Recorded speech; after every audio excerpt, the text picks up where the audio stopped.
이름이 서동주라고 했나요? 네 집 자식인지 아주 잘생기셨습니다. 오랜 멸치잡이 배 생활로 얼굴이 검게 그을린 염장선은 수년 만에 만난 서동주의 얼굴을 알아보지 못하고 반갑게 인사를 하고 있었습니다.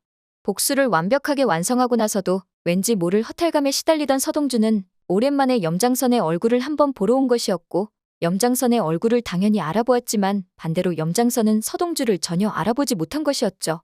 오늘은 서동주가 염장선을 어딘가로 데려간 후 염장선이 기억상실증에 걸리게 된 이유를 함께 이야기해볼까 합니다. 염장선은 의식을 잃은 채 서동주가 운전하는 차를 타고 어딘가로 가고 있었어요. 뒤늦게 염장선을 챙기러 나온 청구호는 그제야 염장선이 사라진 것을 알게 되었고, 바로 주변 CCTV와 주차장에 주차된 차들의 블랙박스를 동원해 염장선의 행방을 찾기 시작했죠. 초반에 빠르게 영상 자료를 확보한 덕분에 염장선이 납치된 차를 찾는 것은 매우 쉬워 보였지만, 웬일인지 경찰들은 염장선이 어디 있는지 전혀 알아내지 못하는 모습이었습니다. 성보현은 이를 이상하다고 생각하고 그 이유를 알아보았고, 청구호가 초반에 확보한 블랙박스 자료 등을 모두 임의로 폐기를 해버린 뒤에 경찰에게는 영상 자료가 하나도 없다고 말을 해 오히려 수사에 혼선을 준 것을 알게 되었죠. 청구호가 영상들을 미리 다 없애버린 게 염장선 실종이 장기화된 결정적인 이유가 된 것이었죠. 성보현은 늘 염장선에게 충성을 다했던 청구호가 이런 행동을 한 것에는 이유가 있다 생각해 처음부터 청구호를 다그치지는 않았어요. 한참 뒤에야 뒤늦게 청구호가 쉬는 방으로 들어가 문을 똑똑 노크를 하며 말하길, 구호야, 너는 그이가 어디 있는지 알고 있지? 제발 살아있는지 죽었는지만 알려다오. 그이 말이라면 꿈뻑 죽던 네가 이러는 거는 다 이유가 있다 생각을 하긴 하지만 그래도 일단 사람은 찾고 봐야 하지 않겠니? 그러자 청구호가 고개를 가로저으며 말했어요. 아니요, 저도 선생님께서 어디 계신지 모릅니다. 제가 없앤 건 주차장 영상들 뿐이고 그 뒤로 그 차가 어디로 갔는지는 몰라요. 다만 선생님의 더 이상의 악행을 막기 위해서 제가 직접 선생님을 말리지는 못하더라도 서동주를 방해하지는 말아야겠다 생각했습니다. 지금 염 선생님의 악행에 제동을 걸 수 있는 사람은 서동주 그 친구가 유일합니다. 그렇게 청구호는 조용히 성보현에게 민들레 파일 원본을 내밀었습니다. 불에 모두 탄 줄 알았던 민들레 파일 원본을 뒤늦게 청구호가 찾아와서 복원해 놓은 것이었죠. 청구호는 천성이 착한 성보현이 염장선의 모든 악행을 알게 되고 나면 자신처럼 염장선을 찾는 걸 포기할 거라 생각했죠. 그렇게 이틀 밤낮을 새워서 염장선의 악행이 담긴 민들레 복사본 파일을 성보현은 모두 들었고, 그녀는 흐느껴 울기 시작할 수밖에 없었어요. 성보현이 기가 차하면서 말을 하길, 내가 그동안 믿고 따랐던 인간이 고작 이 정도였어? 내가 이런 인간한테 삼시세끼 밥을 차려준 거야? 이 새끼는 사람 새끼도 아닌 악마 그 자체야. 이런 인간을 남편이라고 믿고 살았다니 내 인생이 정말 아깝다. 그렇게 염장선을 저주하게 된 성보현은 경찰에 연락해서 실종 신고를 취소하겠다고 했죠. 성보현은 그 길로 짐을 챙겨 집을 나섰고, 이제 염장선의 법적 보호자는 세상에 단 한 명도 없게 되었습니다. 이로써 서동주가 염장선을 납치한 사건은 완전한 미궁에 빠져버리게 됐고, 염장선을 데려간 사람이 서동주라는 걸 아는 사람도 세상에 청구호 한 명밖에 없게 되었습니다. 청구호는 가끔씩 염장선의 근황이 궁금하면 서동주의 뒤를 밟기는 했지만 그렇다고 염장선을 데려올 생각을 하지는 않았어요.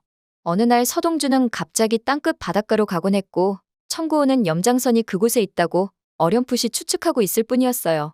사실 서동주가 염장선의 차에 그렇게 쉽게 타고 염장선을 납치할 수 있었던 것은 청구호의 간접적인 도움도 한몫했죠. 이미 민들레 파일 원본을 다 듣고 염장선을 마음속으로 끊어냈던 청구호는 서동주가 염장선의 차에 쉽게 타도록 차 잠금 장치도 해제시켜놓고 일부러 자리를 비운 것이었습니다. 그렇게 염장선이 세상에서 완전히 사라진 틈을 타 서동주는 주식 공개 매수를 적극적으로 시작했어요. 만약 염장선이 서울에 버티고 있었다면 차국희와 지영수 등을 이용하여서 서동주의 주식 매수를 방해했을 테지만, 이미 염장선도 실종되고 난 상태기에 차국희와 지영수는 낙동강 오리알처럼 어떻게 해야 할지 갈피를 못 잡고 있었죠. 차국희는 볼멘 소리로 남편에게 말하길, 아니 염장선 이 자식은 나 대표시켜준다더니 지금 몇 달째 전화를 안 받아. 이렇게 무책임한 인간이 다 있어? 이러다가 서동주가 대산에너지 대표이사에 대산그룹 회장까지 해먹게 생겼어. 부회장도 비서실장 출신이라 그런지 서동주를 팍팍 밀어주고 있다고. 거기다 서동주가 갖고 있는 돈이 무려 2조 원인데 그 돈으로 우리 주식 매집하기 시작하면 나는 상대가 되지를 않는다고. 정말 서동주 때문에 짜증나 죽겠어. 차국희의 남편은 비록 그녀의 가족이었지만 자기 아내 같은 사람이 대산을 맡는 것보다는 서동주가 운영하는 게 100배 나을 거라 생각했기에 차국우의 말에 별다른 반응을 하지 않았죠. 그렇게 서동주는 차근차근 주식을 매집했고 2조 원의 일부만을 쓰고도 차국희보다 압도적으로 더 많은 주식수를 보유하게 되었습니다. 거기다가 허일도가 물려진 주식까지 합하니 금방 대주주로 등극하게 되었죠. 서동주의 대표이사 취임식 날 차국희는 손톱을 물어뜯고 다리를 벌벌 떨며 괴로워하는 모습을 보였습니다. 그러자 여운남이 다가와 귓속말로 말했죠. 고모, 대산에너지는 동주가 잘 운영해 줄 거예요. 그러니까 아무 걱정 말고 집에 들어가 쉬세요. 차국희는 서동주를 200% 신뢰하고 있는 여운남에게 매섭게 눈을 흘겼고 여운남한테는 한마디도 하지 못하고 대신 옆에 서 있는 차덕희에게 쏘아붙였죠. 언니는 좋으시겠어요? 태윤이가 대산 물려받지 못해도 예비 사위 서동주가 있으니 말이에요. 차덕희는 가뜩이나 서동주를 싫어하고 있기에 여운남과 서동주의 재결합을 암시하는 듯한 차국희의 말을 듣고 기분이 팍 상해버렸어요. 가뜩이나 화가 나서 미칠 것 같은 상황에 약 올리는 듯한 차국희의 말을 듣고는 숨을 가쁘게 몰아쉬며 들응대더니 결국 차국희의 머리채를 잡아뜯었죠.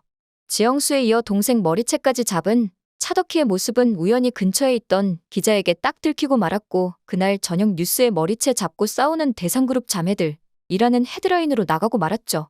대상그룹 주주들과 이사진들은 역시 대산의 미래를 대산 오너가가 아니라 서동주에게 맡기길 잘했다며 안도했습니다. 이로써 경영 능력은 1도 없으면서 욕심만 많은 차국희도 경영에서 완전히 손을 떼게 되었고 차덕희 또한 발언권을 점점 잃어가고 말았죠. 무엇보다 서동주가 대산에너지 대표가 되고 나서 대산에너지 주가가 2배로 뛰었을 뿐 아니라 매출까지 수배나 뛰게 되면서 사람들은 서동주에게 대산에너지뿐만 아니라 대산그룹 전체를 맡겨야 한다고 소리 높였어요. 하지만 차강천 회장과 지영수, 차선우만은 그런 이야기를 들으며 기분이 좋지 않았죠. 무엇보다 서동주를 버리고 염장선 라인을 탔기에 서동주가 승승장구하는 것에 불안함을 느낀 지영수는 자신의 뒷배라고 믿고 있는 염장선을 계속 찾아다니면서 헤매었지만 이미 염장선은 실종이 되어버린 상태였고 지영수와 차선우는 낙동강 오리알이 된 신세였죠. 마음이 다급해진 지영수가 차강천에게 빨리 선우에게 한 자리를 달라고 재촉했지만 차선우는 서동주가 바빠진 후부터 검정고시 공부도 포기한 채로 게임만 하며 무료하게 일상을 보내는 중이었어요. 차강천은 한심한 차선우의 모습을 보면서 서동주에게 대산을 물려주는 게 맞다고 200% 확신하는 모습이었습니다.